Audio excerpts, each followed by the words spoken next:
नमस्कार दोस्तों, ओमनी सेंचल में आपका स्वागत है। और जब इस वीडियो में ओमनी सेंचल के तहत 1225वें दिन की क्लास को देख रहे हैं और मैं बात कर रहा हूं कैसे आप बहुत ही आसान तरह से अंग्रेजी नहीं पढ़ पाते हैं, तो आप इस वीडियो को अंत तक देखिए। और चाहे आप ग्रामीण क्षेत्र से हो, चाहे आप लड़के या लड़की कोई भी हो, मतलब ज़्यादातर जो महिलाओं को तो फोकस मेरा रहता ही है कि जो बहनें हैं, जो महिलाएं हैं, जो लड़कियां हैं जो इंग्लिश स्कूल में नहीं सीख पाए किसी कारणवश या कोई बताने वाला नहीं है, तो आप ये मान कर चलिए दोस्तों कि हर एक वीडियो आपको कुछ ना कुछ सिखा जाएगा।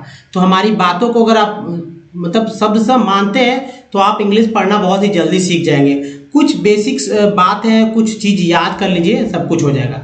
दोस्तों चलिए शुरू करते हैं। और सबसे पहले देखिए 11 लेटर वाला मतलब जो वर्ड्स तो है ही, और इस वर्ड्स को आप याद कीजिए, अपने बोलने और लिखने के क्रम में से इस्तेमाल करिए, ये ज़्यादा हो जाएगा इंपॉर्टेंट। जैसे वर्ड देखिए नोविस, नोविस वर्ड है और ये कि नाउन है। और नोविस का अर्थ हो जाता है नवीन धर्म तरित व्यक्ति।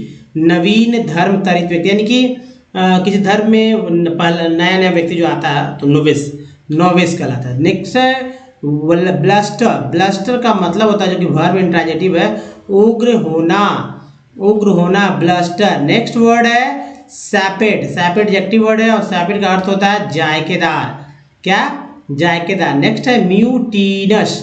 म्यूटिनस, म्यूटिनस का अर्थ है, जो कि एडजेक्टिव वर्ड है, म्यूटिनस का अर्थ है विद्रोही, विद्रोही, म्यूटिनस। फिर है अल्टर एक्टिव। अल्टर एक्टिव जो कि एडजेक्टिव है और अल्टर एक्टिव का मतलब झगड़ालू, झगड़ालू को अल्टर एक्टिव बोलते हैं। रेसिड्यू नॉन वर्ड है। रेसिड्यू का अर्थ होता है बचा हुआ भाग को रेसिड्यू कहते हैं। मॉकरी नॉन वर्ड है और मॉकरी का अर्थ है, देखिए नॉन मीन्स क्या होता है, अब जिनको नहीं समझ में आ रहा है याद के संज्ञा होता है, एडजेक्टिव क्या होता है, विशेषण होता है, ठीक है, तो याद रखेंगे। और वर्ब क्या होता है, तो क्रिया होता है। यही तो है, ज़्यादा ये तीन चीज़ आपको मिल रहा है। तो मॉकरी मीन्स होता है खिल्ली, मजाक, है ना, खिल्ली या मजाक। नेक्स्ट है एक्सक्रूशिएट। एक्सक्रूशिएट जो कि वर्ब ट्रांजिटिव है और इसका अर्थ होता है अत्यंत कष्ट देना। ऐसा भी तो होता है अत्यंत कष्ट दिया, उसने जानवर को अत्यंत कष्ट दिया। कैसे वर्ड, कैसे सेंटेंस बनेंगे, आप बना के बताइए। चलिए नेक्स्ट है तो उटरे। उटरे का अर्थ है जो कि परंपरा के विपरीत। नेक्स्ट है रैपिन। रैपिन मीन्स होता है नॉन वर्ड लूट मार। क्या? लूट मार, रैपिन। नेक्स्ट है सबजगेट। सबजगेट, सबजगेट का अर्थ है वश में करना। और एक और देखिए इम्पेरियस। इम्पेरियस, इम्पेरियस का क्या अर्थ हो जाएगा, ये अर्थ हो जाएगा तो अभिमानी। तो दोस्तों फिर से एक बार रिपीट मैं कर दूं ताकि आपको और अच्छा लगे। जैसे नोविस, नोविस का क्या अर्थ होगा, फिर से इसे क्लीन करके बताता हूं।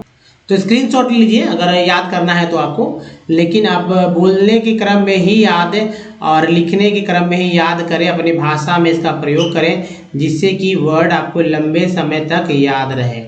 तो चलिए दोस्तों, नोविस, नोविस का अर्थ है नवीन धर्म तरित व्यक्ति। नेक्स्ट ब्लस्टर मीन्स उग्र होना, सैपेट मीन्स जायकेदार, म्यूटिनस मीन्स विद्रोही, अल्टर एक्टिव मीन्स झगड़ालू, रेसिड्यू मीन्स बचा हुआ भाग, मॉकरी मीन्स खिल्ली या मजाक, एक्सक्रूशिएट मीन्स होता है अत्यंत कष्ट देना, और उटरे मीन्स परंपरा के विपरीत, रैपिन का मतलब लूट मार, और सबजगेट मीन्स वश में करना, जबकि इम्पेरियस का अर्थ होता है अभिमानी। तो दोस्तों इसे आप याद कीजिए और आप जब लिखते हैं, बोलते हैं, तो इसका इस्तेमाल करना सीखिए। जी हाँ, बहुत ही जरूरी है। अब चलिए, जिनको वाकई में कुछ बेसिक बातें समझ में नहीं आता उनको मैं समझा दूं कि अल्फ़ाबेट ही आपके इंग्लिश पढ़ने या ना पढ़ने का मेन कारण है। इस पर आपका पकड़ नहीं, इसलिए आप इंग्लिश नहीं पढ़ पाते। पकड़ का मतलब किसकी, जो इसका जो उच्चारण है अल्फ़ाबेट के, उसी पे आपका पकड़ नहीं है, जिस वजह से इंग्लिश आप नहीं पढ़ पाते हैं। तो उस पर पकड़ बनाना है। कुछ और बातें हैं उसको भी ध्यान में रखना है। देखिए अल्फ़ाबेट में 26 लेटर होता है और अल्फ़ाबेट किसे कहते हैं इस बात को समझिए कि ABCDEFGHIJKLMNOPQRSTUV इन सभी को अल्फ़ाबेट कहते हैं। और ये जो है इसमें वॉवेल जिसकी संख्या मतलब वॉवेल में संख्या लेटर्स की संख्या 5 होती है, 2 पार्ट में है। दूसरा पार्ट जो है कॉन्सोनेंट का, इसमें लेटर की संख्या 21 होता है, 21 लेटर होते हैं और दोनों को मिला के दोस्तों 26 लेटर हो जाते हैं, है ना। 26 लेटर हो गया। यहाँ पर तो ये तो पढ़ने आता है अल्फाबेट, लेकिन इसका उच्चारण अर्थ क्या होगा यही लोगों को नहीं आता है, इसी वजह से आप इंग्लिश नहीं पढ़ पा रहे हैं। अगर ये भी आता है फिर भी नहीं पढ़ पा रहे हैं तो दोस्तों आपको ये 64 पार्ट्स, जी हाँ, तो 64 पार्ट्स ऑफ वर्ड को याद करने का जरूरत है। जैसे ही याद करेंगे आपको इंग्लिश तेजी से लिखना पढ़ना आ जाएगा। देखिए ये 64 पार्ट्स ऑफ वर्ड 3 तरह के होते हैं। पहला दोस्तों प्रीफिक्स पार्ट होता है, यानी कि वर्ड मीनिंग के शुरू आता है ना, वर्ड मीनिंग के शुरू से आता है। दूसरा पार्ट होता है तो ये डिराइव्ड कहलाता है, जो कि वर्ड मीनिंग के बीच में आता है। तीसरा पार्ट जो होता है तो ये होता है सफिक्स पार्ट। सफिक्स पार्ट जो होता है इंग्लिश वर्ड मीनिंग के, ये लास्ट में आता है। दोस्तों अब देखिए कॉन्सोनेंट पे फोकस अपना बना के रखना है, क्योंकि कॉन्सोनेंट ही आपको इंग्लिश से बहुत जल्दी पढ़ने में हेल्प करता है। वहीं जो है वॉवेल जो है आपको इंग्लिश पढ़ने से रोकता है। तो देखिए बी को BCDFGHJ KLMNP QRST VWXYZ इन सभी को कॉन्सोनेंट बोला जाता है और संख्या में महज 21 होते हुए भी इसका उच्चारण 41 तरह से या 41 जो है 41 तरह से होता है, अलग अलग तरह 41 वो है उच्चारण करने का तरीका। जैसे बी को ब बोलते हैं, यहाँ बी बोलते हैं, यहाँ सी है तो सी को क श बोलते हैं, डी को ड ज एफ को फ, जी को ग ज एच को ह बोलते हैं, जे को ज के को क को ला, एम को मा एन को न, पी को बोलते हैं पा, क्यू को क्यू, क्यू को क भी बोलते हैं, आर को ड़, आर को ड़ भी बोलते हैं, इसको सहजा, टी को ट तो बोलते हैं, चासा भी बोलते हैं, वी को व, डब्ल्यू को व, एक्स को एक्स बोलते हैं, ई एक्स से भी एक्स ही होता है या एक्स भी होता है, वाई तो यह, जेड को ज, सी आई और सी को स बोलते हैं, सी ए, सी के, क्यू, क्यू यू ई, इन सभी को क बोला जाता है। तो दोस्तों आप बस कुछ नहीं करिए, इसे याद कर लीजिए, क्योंकि याद करना ही सर्वश्रेष्ठ काम होगा आपके लिए। अगर आपने कभी इंग्लिश का जो है ABCD भी नहीं पढ़ा है तो भी ये आप ही के लिए, अगर आपने पढ़ रखा है तो भी आप ही के लिए, अगर इंग्लिश नहीं पढ़ते। देखिए ये इंग्लिश पढ़ने को आपको प्रेरित करता है, जबकि दोस्तों ये जो है वॉवेल जो है आपको इंग्लिश पढ़ने से पीछे ढकेलता है, क्योंकि दोस्तों इसका उच्चारण अभी तक लोग नहीं समझ पाए A-E-I-O-U का कि उच्चारण कितने तरह से होते हैं। तो मैं बताऊं ए का उच्चारण 4, ई और आई का उच्चारण 5-5, ओ यू का उच्चारण 4-4, डबल ओ का उच्चारण 5 तरह से। कैसे? जैसे ए को कोई वर्ड मीनिंग हो तो चाहे ए आ मतलब आ ए ये 4 आएगा, ई आ ई ए आएगा, आई वाला में आ ई आई आएगा, ओ वाला में आ उ ओ आएगा, यू वाला में आ उ यू आएगा, डबल ओ में आ उ आएगा। तो इन सबको पकड़िए, जैसे मिडिल में मॉल में आ, मेड में ए, मैन में ए, अलग अलग वर्ड में अलग अलग। जैसे यहाँ देखिए SOUME सम में ओ को आ बोला गया स, अबाउट में ओ को यहाँ पर आ बोला गया है अबाउट, ठीक है, अबाउट। प्रूव में ओ को उ बोला गया है प्रूव, और टोन में ओ को जो है टोन में ओ को ओ बोला गया टोन। दोस्तों आप लगातार इसी तरह से इंग्लिश पढ़ना सीख सकते हैं, क्योंकि हर एक वॉवेल जो है बिना कोई वर्ड जो है बिना वॉवेल के तो बनेगा ही नहीं, तो उच्चारण भी उसी तरह से होंगे। तो बस आपको क्या करना है कि उतना तो करना है, साथ साथ जैसे ये 64 पार्ट्स ऑफ वर्ड का जो है उच्चारण सीखना है। जी हाँ, तो पार्ट्स ऑफ वर्ड का मतलब होता है प्रीफिक्स, डिराइव्ड, सफिक्स, यानी कि कुछ वर्ड शुरू में आते हैं, जैसे कुछ लास्ट में, जैसे इको देखिए शुरू में आ गया, इन शुरू में आ गया, प्रो शुरू में आ गया, अब इसके लास्ट में देखिए सन लास्ट में आ गया, सीएल लास्ट में आ गया, चर लास्ट में आ गया, चूअल लास्ट में आ गया, यहाँ जन लास्ट में आ गया, यहाँ सन लास्ट में आ गया, लॉजी लास्ट में आ गया। तो ये सब क्या है? अब जैसे यहाँ टर है तो टर जो है बीच में आ गया, तो डिराइव्ड है ना, डिराइव्ड है। तो कुछ वर्ड जैसे यहाँ पो है तो ये डिराइव्ड हो गया, यहाँ सन आ गया, यहाँ डिराइव्ड ग्रुप में काम आ रहा है। तो अलग अलग वर्ड में अलग अलग तरह से इस्तेमाल होता है। तो इन सबको आप याद कर लीजिए, और याद करने के बाद ही इंग्लिश के वर्ड्स, पहले जो एग्जाम्पल यहाँ दिया हुआ है, जैसे ये सब एग्जाम्पल्स जो ये दिया हुआ है, इसको पढ़ने का प्रयास करें खुद से। अगर नहीं आता है तो ये बेसिक आ जाएगा, लेकिन जहाँ आप फंसते हैं उन सब वर्ड्स को पढ़िए कि कैसे कैसे पढ़ा जाता है। जैसे ही आप पढ़ना सीख जाएंगे, शुरू में तो दिक्कत होगा, तो आप समझिए कि आप बेवकूफ़ बन के ही सीख लीजिए, और जब सीख जाएंगे तो फिर आपको कोई बेवकूफ़ भी नहीं कहेगा। ये कहाँ भला याद किसी को रहना है कि दोस्तों कि आपको कभी इंग्लिश पढ़ने नहीं आती थी, कभी लिखने नहीं आती थी। क्योंकि दोस्तों लिखने में भी अब मान लीजिए प्रोक्योरमेंट लिखना है तो प्रो आपको पता रहेगा, क्योर पता रहेगा, मेंट पता रहेगा, तो आप क्यों नहीं लिख देंगे प्रोक्योरमेंट, ईजिली लिख देंगे ना। तो इसलिए इसको याद कीजिए। अब देखिए उसके बाद भी हमारे वीडियो तक आपकी पहुंच नहीं बन पा रही तो ओमनीसेंट इंग्लिश यूट्यूब पर सर्च गूगल पे टाइप कीजिए ओमनीसेंट इंग्लिश, ओमनीसेंट इंग्लिश, तो सारे वीडियो के लिंक मिलेंगे। चाहे रीडिंग करना सीखना हो, चाहे राइटिंग या फिर स्पोकन, सब कुछ सीखेंगे। विदेश अपना तो ग्रामर्स की बुक लेना है ना, मोटे मोटे डिक्शनरी खरीदना है। दोस्तों आप बस एक कॉपी जरूर बनाइए जिससे कि हमारे वीडियो को देखने के बाद आपका रिवीजन हो सके। इसकी वीडियो नीचे डिस्क्रिप्शन में दे दिया गया लर्न सीरीज वाई में, तो वहाँ देखिए और उसको देखकर कॉपी बनाइए, कॉपी भी लिखिए। क्योंकि अगर आप लिखेंगे तभी आप सीखेंगे, तभी आप लिखेंगे बोलेंगे तभी आपको बोलना भी आएगा। तो चलिए अब दोस्तों छोटे छोटे वर्ड्स पे आप देखते हैं कोई भाषा में छोटा छोटा वर्ड्स सिखाया जाता है, तो फिर एक छोटा वर्ड्स जब सिखाया जाता है तो कई वर्ड्स मैं आपके सामने लेकर आ रहा हूँ। तो जैसे देखिए ये वर्ड्स है जिनको नहीं पढ़ने आता वो हमारे साथ पढ़ें, और पढ़ने आता तो भी दोस्तों लिख के देखेंगे क्या आप ये वर्ड्स लिख पा रहे हैं या नहीं।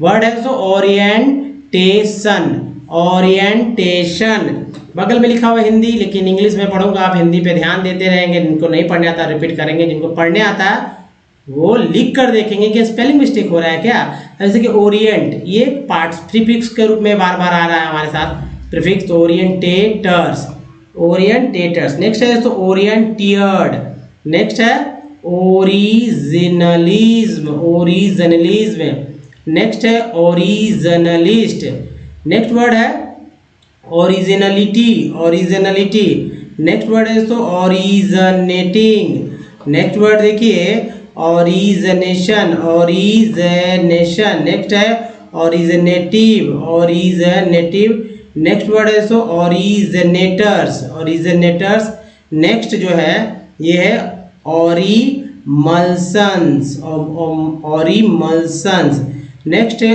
ऑर्नामेंटल्स, ऑर्नामेंटल्स, ऑर्नामेंटर्स और ऑर्नामेंटिंग, नेक्स्ट है ऑर्नामेंटिस्ट, ऑर्नामेंटिस्ट, ऑर्निथो, ऑर्निथोलॉजी, ऑर्निथोपॉड, ऑर्निथोप्टर्स और ऑर्निथोसॉर्स। पढ़िए, किसी को पढ़ने आता है तो बताइए कि हाँ पढ़ने आता है, ये सब पढ़ सकते हैं आप बिना हिंदी लिखे हुए, बिना किसी दिक्कत को। तो समझ में आया कि हाँ वाकई में आप लोग जानते हैं। अब देखिए ओरोग्राफर्स, ओरोग्राफीज, ओरोग्राफीज, नेक्स्ट है तो ओरोपेंडोलस। ये एक स्लाइड था, फिर से इसे रिपीट करिए ताकि आप सीख सकें। अब दूसरे स्लाइड पे चलते हैं दोस्तों, ये वर्ड्स पढ़ के देखिए। ऑरफैन, ऑरफैनहुड्स, ऑरफैनहुड्स, ऑरफियो, ऑरफियोरियंस, ऑरफियोरियंस, ऑर्थोबोरेट, ऑर्थोबोरेट देखिए एट है, एट जो है आर के साथ लगा तो रेट हो गया, तो ऑर्थोबोरेट, ऑर्थोकेन्स, ऑर्थोकेन्स हो गया ना, ऑर्थोसेंटर्स, ऑर्थोसेंटर्स हो गया, नेक्स्ट है ऑर्थोसेंटर, नेक्स्ट है ऑर्थोक्लासेस, नेक्स्ट वर्ड देखिए ऑर्थोडोंसिया, ऑर्थोडोंसिया, नेक्स्ट है ऑर्थोडोंटिक, नेक्स्ट वर्ड देखें ऑर्थोडॉक्सीज, ऑर्थोडॉक्सीज, नेक्स्ट है ऑर्थोड्रोमिक, इधर देखिए ऑर्थोड्रोमिक के बाद है ortho apical, ortho apical, next word है ऑर्थो एपिस्ट्स, ऑर्थो एपिस्ट्स, ऑर्थो एपिस्ट, नेक्स्ट है ऑर्थोजेनिक्स, ऑर्थोजेनिक्स के बाद है ऑर्थो ऑर्थोनेथी, ऑर्थोनेथी के बाद है ऑर्थोग्राफ्स, नेक्स्ट है ऑर्थोग्राफी, ऑर्थोहीलियम, ऑर्थोहीलियम, ऑर्थोमेट्रिक, ऑर्थोनॉर्मल, ऑर्थोपेडिक, ऑर्थोपेडिक, उसके बाद ऑर्थोपेडियस। तो ये था जो कि आपने देखा, सो इसका रिवीजन करिए आप। अब देखिए नेक्स्ट जो थर्ड लास्ट स्लाइड है ऑर्थोपेडिक्स, ऑर्थोपेडिक्स, ऑर्थोपेडीज, नेक्स्ट है ऑर्थोपेडिस्ट, ऑर्थोफाइरेस है ना, ऑर्थोफाइरेस, ऑर्थोपायरिक, ऑर्थोनोएस, ऑर्थोरैक्सेस, ऑर्थोप्रैक्सिस, ऑर्थोप्रिज्म, ऑर्थोटेरन, देखिए यहाँ पर है ऑर्थोप्टेरॉन, नेक्स्ट है ऑर्थोप्टिस्ट, ऑर्थोस्कोप्स, ऑर्थोस्कोपिक, ऑर्थोस्टैटिक, नेक्स्ट है ऑर्थोस्टैटिची, ऑर्थोट्रॉपिक, ऑस्करवर्थी, ऑसिलेटिंग, ऑसिलेशन, ऑसिलेटिव और है ऑसिलेटर्स। तो दोस्तों ये सब वर्ड्स आप पढ़ें, साथ ही इस टेक्स्ट को देखिए कि ये टेक्स्ट क्या आप अच्छे से पढ़ पाते हैं नहीं। पहले क्या करें कि पढ़ के देखें, नहीं पढ़ आएगा तो आप मुझसे जो मैं बताऊंगा उसको आप देखिए कि मैंने कहाँ कहाँ पढ़ा और आपकी क्या क्या गलतियाँ होती है, आप एक दूसरे के कंपेयर करके और आप अच्छे कर सकते हैं। साथ ही 64 पार्ट्स ऑफ वर्ड को भी देखिए। तो बस आप प्रैक्टिस कीजिए, हमारे साथ बने रहिए। तो चलिए ये स्लाइड पूरा आपके सामने इस तरह से आ गया। अब इसे ERN को अर्न बोलते, पहले आपको पढ़ लीजिए, ठीक है। पढ़ने के बाद वीडियो को पॉज कर लीजिए, उसके बाद देखिए वीडियो। तो अब मैं शुरू करता हूँ। मॉडर्न, ERN को अर्न बोलते, डी लगा डन। Modern currencies is not made, एक के बाद ये है made of precious metal such as gold, silver and copper, and unlike grain and cattle, they are neither of everyday use. The modern currency is without any use of its own. Then why is it accepted as a medium of exchange? It is accepted as a medium of exchange because the currency is authorized। तो authorised में देखिए ED है ना, ED authorised by the govern, ERN को earn बोलते हैं, we लगा तो वर्ण हो गया, ENT को एंड बोलते हैं, एम लगा तो मेंट हो गया, government of the country. In India the reserve bank of India issues currency notes on behalf of the central government. As per India issues currency notes on behalf of the central government. As per Indian law, no other individual or organization is allowed to issue currency. Moreover, दोस्तों more over में ER को बोलते, भी लगा वर हो गया, moreover the law legalizes the use of rupee. दोस्तों इसी तरह से आप इंग्लिश को पढ़ना सीखिए मेरे जैसा। दोस्तों अगर वीडियो अच्छा लगा तो नीचे लाइक बटन है, लाइक कीजिए, अधिक से अधिक लोगों को शेयर कीजिए, नए चैनल को सब्सक्राइब कीजिए, घंटी को दबाइए आने वाले वीडियो के लिए। दोस्तों इस वीडियो में बने रहने के लिए धन्यवाद, थैंक्स फॉर वॉचिंग। मिलते हैं अगले वीडियो में, तब तक के लिए अपना पूरा और बहुत अच्छे से ध्यान रखें। धन्यवाद सो, थैंक्स फॉर वॉचिंग, धन्यवाद, थैंक्स अगेन।